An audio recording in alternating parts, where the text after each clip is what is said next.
Razmišljam, kateri avtomobil se mi je zdel najbolj dolgočasen do zdaj in mi na misel pride Renault Thalia. Ne govorim o grdih avtomobilih, potem bi bil spisek še bistveno daljši, ampak enostavno o tistih dolgočasnih in puščobnih, da ti srce niti malo ne zaigra. Omenjam pa jih zato, ker se mi med novimi predstavniki tale Škoda zdi en lep primer avtomobila, ob katerem zeham. No. In to kljub temu, da je tole najdražja Škoda, ki smo jo imeli kadarkoli na testu, stane več kot 40 jurjev. Ne, čakaj, to nam prav. Stane več kot 45 jurjev. Ne, tudi to ni prav. Stane več kot 50 jurjev. Ja, to pa bo.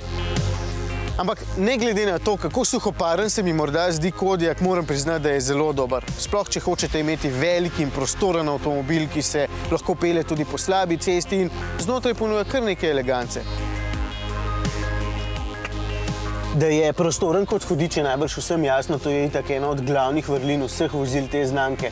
Odlagališč je veliko, prostora za 5 potnikov ogromno, prtljažnik pa je z več kot 600 litri prostornine, kar precejšen. Tale zadaj skriva še 2 dodatna sedeža, ampak je sedenje na njih zgolj povprečno. Za zelo velike družine je pravi itak le kombi, takšna vozila so le za občasno mučenje dodatnih potnikov.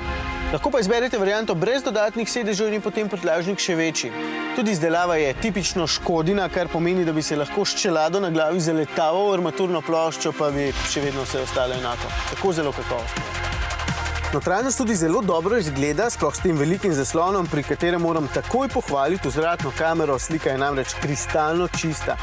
Tale ima še radarski tempomat in kup ostalih varnostnih sistemov, pa panoramsko streho, 4-kolesni pogon, ogrevanje webasto, menjalnik DSG.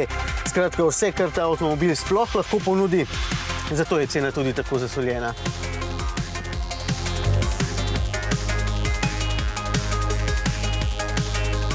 Nasploh se mi zdi Kodiaq zelo vsestranski, na enem področju pa je vseeno precej povprečen.